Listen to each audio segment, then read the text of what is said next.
Welcome back, guys. Now we're gonna go, well, we made our way down from the nest way up there, somewhere. Up there. So we're back to Firelink. Just kind of move down carefully, put some souls into levels, which is why I'm missing some. And now I'm gonna show you the, where the shortcut is exactly. Is he gone already? Where'd you go? Anyway, our gold knight friend's gone already. I didn't expect him to leave until I rang the second bell. But shows what I know. I know he leaves, I'm just not exactly sure when. So this is our shortcut over here. All we gotta do is step on this plate, head down. We don't. This you can access right away. You don't need the master key yet. But you may have to ring the first bell. I'm not sure. I just know at this point when you're basically ready to go down there, it is available. So now we keep going down, and this area we'll actually explore fully later. There's a fair bit to do here, but right now all we're using it for is the shortcut. It's something you want to go later. And these guys won't hurt you, by the way. They're yeah, New Londo Ruins, a ghost town, literally. But we'll see later. But anyway, just come back in here. So we came, you know, down those stairs, and we're gonna go up these stairs. And this is where our shortcut is. Like I said, this requires the master key. If not, you're gonna have to go through that other door. But either way, I do recommend getting that ring first, if nothing else, because there's nothing too hard in there except for that one black knight. But as long as you can handle him with a little bit of practice. I mean, everyone's the same moveset, or not. Well, not the same moveset, but each individual enemy will move the exact same time and attack the exact same 2 or 3 different ways every time you encounter them. So as soon as you learn those patterns, the game becomes a lot easier. So here's here's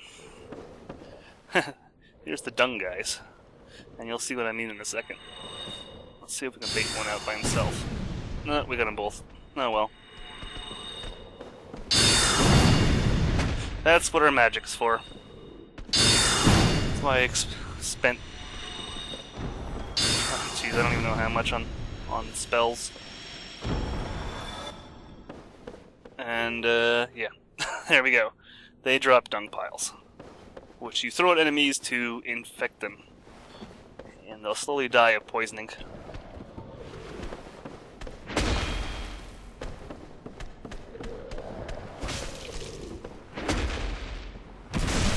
And right in the butt.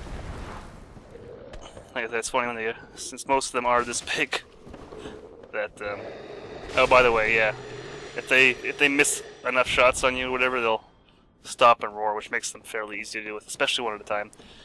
Dealing with 2 or so at a time is a little bit more difficult, but, like I always said, always try to bait them out. If you got a bow, which you should have to get that Drake sword, like I said, good for early levels, as long as you have, like I said, 16 strength. So now we're going to equip the ring we have. Well, I have 2 because obviously I did this before. You don't have to do it quite yet. You want to do it when we get to the bottom. But I'm going to kind of hurry through this area because it's better for your health in a lot of ways. There's a lot that can poison you. So this key is the one that opens that gate if you don't have the master key, but you have to go all the way through the other side, which is that way, quite a ways, to get here. So now we're going to go down. We're going to kill a few enemies, but not too many. They're mostly going to be rushing it. Oh, by the way, that guy, if you see that little slug thing over there, he's near the end of the other way.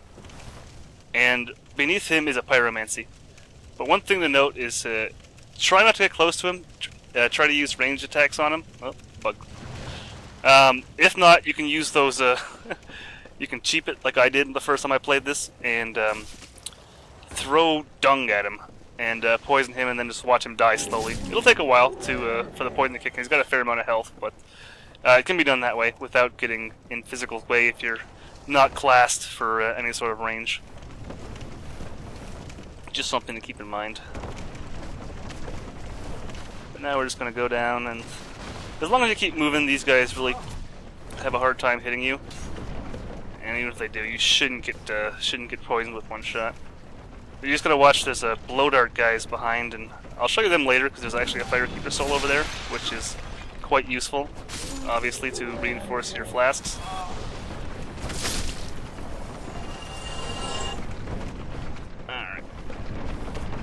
Oh, got turned around a little bit here. Where am I going? This way. Oh, no, go down one more level. Where's the ladder? There it is. Oh, get out of here, bug. Okay, so here's our way down. Just take this little thing. And this is the shortcut. So now what we're going to do is equip the spider shield we got, or in this case the +10, but the regular one works just fine for what we need it to here.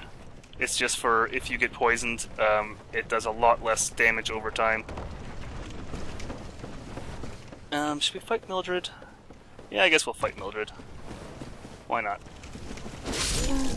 And maybe I won't go. See, there's the, you just saw a taste of that frame rate thing that happens in here. So the bonfire is right over here. Oh, thanks for that. And as you can see, the bonfire removes all status effects that are currently on you. So we're gonna go ahead and reverse hollowing, and I'll show you the next NPC fight. And if you're having trouble with the boss in this area, it's good to fight her to start, because she will, if you defeat her and you're still human, she will be summonable for the boss. Alright, come on, where are you? There she is. Man-eater Mildred. So we're gonna go fight her away from the other enemies, which is always a good idea. This is a nice little area. Plus there's back in there's a dragon scale, which helps upgrade dragon weapons. So there she is. So, you know, looks similar to how the other guy that invaded looked. She's not that hard to fight. She's, you know, similar to a butcher. She's a little bit faster, but you can still, you know, easily get around her and kill her with when she does heavy attacks. And come on, get out of here, bug. Alright, and whenever NPC or human player, you get some automatic souls when you first kill them, but they'll also have a drop, which is, you know, some extra humanity, sometimes some extra souls too, depending exactly who it is you killed. So here's that dragon scale I was talking about. And there's actually one more thing I want to show in this area before we go fight the boss. We're going to skim over it, like I said, because the frame rate gets pretty bad in here. But, oh, what did he drop? Oh, so that was still, that was Mildred's drop. They overlapped each other. Okay, anyway. So, let's take a quick sip. And now we're basically going to run to the far end. And I will show you on the way. I mean, there's a couple things, but we're going to mostly just skip those. So that's where you come down if you go down the normal way. So, you know, the... yeah, see, we're poisoned, but it's going to go down very, very slowly as compared to if we didn't have the shields equipped. And also, these guys, these slugs here, are good for farming, I believe it's Titanite. But regardless, like I was saying, that second area I showed you was where you come down normally, and they're, you know, the bonfire's right up there. So this is an illusionary wall, and there's a chest here, which I believe has humanity in it, or a twin humanity, I think. Yeah, twin humanity. And then, tricky, another illusionary wall behind that. And this is going to give us access to another area, the Great Hollow, which is totally optional. Actually, there's this one more area, Ash Lake, below this. There's another bonfire right down there, so if you're in dire need, like if you're poisoned, and even with the shield, like you can see my health going down, but if you're in dire need, you can grab that, and that'll negate all poison effects. But we don't really need to do that,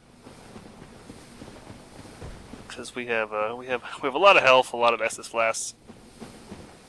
There's also Covenant down there. If you go down all the way down to Ash Lake, it's a little bit tricky. I don't know if I'd necessarily recommend doing this at this level. It's possible, but you're probably going to have to avoid a bunch of enemies and stuff. And once again, I apologize for the frame rate drops in this area, which is why we're trying to cruise through this as fast as possible. I think we'll come back here one more time. Unless you guys want to see the Covenant as well, then I can go all the way down, but we won't we'll just be passing through this area. We won't actually be spending much time here.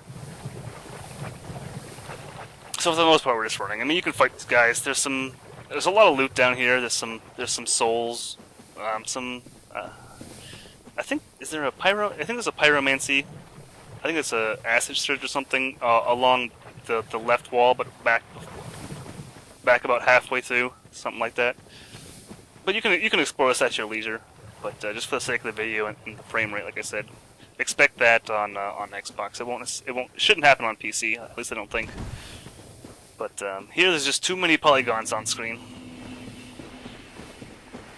So there we go. We're through that. These guys won't attack you. They well, got invaded apparently. But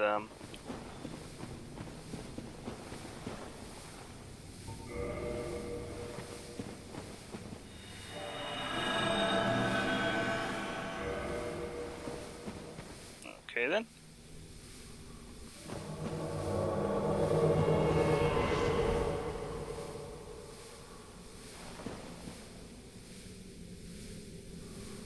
Well, whatever. Let's just go.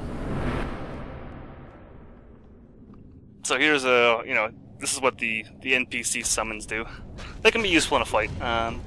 This one can be especially a little bit difficult. They can do some good damage to them, but for the most part, I think you're going to want to use them more as a distraction, because they're really good at that. Because most of the NPCs will get in close to the enemy and just start wailing, which will distract them pretty good. So especially if you're like a spell user, you probably want to have them in there so you can keep your distance and cast all the spells. But beyond that, you know.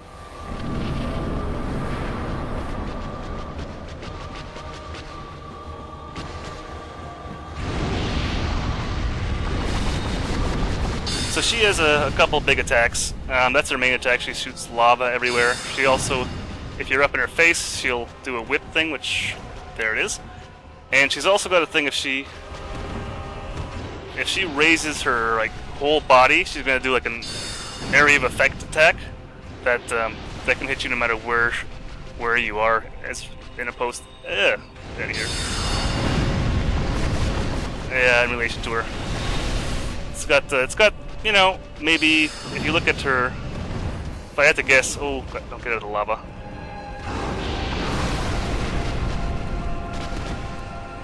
Okay, that was not good. We need to go and see. This is another good thing with the oopsies. Well, that was something. Didn't have my Estus flasks equipped. Okay. Yeah, watch out for the lava for sure, because it can trap you like you saw. And your first fight with her, it's a good possibility that you don't have enough health to survive standing in that.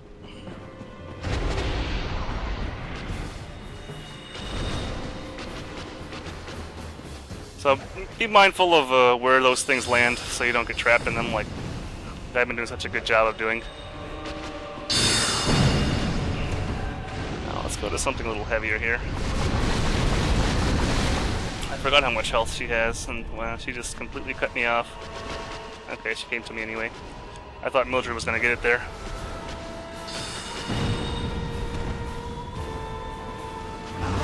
Ooh.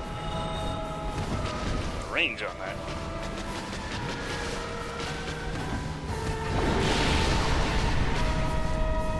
So rolling around, staying to her side is always a good idea. If you are directly in front of her, if you just stay just slightly to the left or right of the head, it's pretty easy to avoid the attacks from the whip. You just got to watch out for that big attack, like I said, with the AOE attack.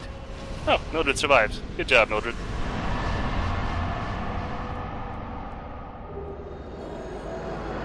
Bye, Mildred. Thank you.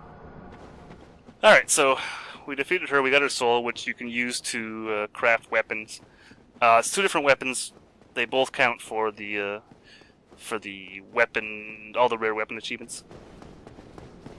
But right now, is it... Oh, not that way, this way. Right about here. No, I lied. it's downstairs. Whoopsies. There's an illusionary wall, which is going to lead us to our next covenant. And this one's actually pretty good, because this will allow you to... if you remember our first buddy there, the knight that gives us the co-op abilities and all that stuff. Oh dear, what have we here? Are you a new servant? Yes, remember that knight, it allows you to summon him for the final fight, which is definitely a good distraction if you are a spellcaster, because the last boss, spoiler alert, is very aggressive. So it's hard to get range. But anyway, you want to say yes to him, and it'll allow you through to the Covenant, and also this bonfire. You have no eggs. Ah, no matter. Go along and have audience with our fair lady. I pray that you will mind your manners.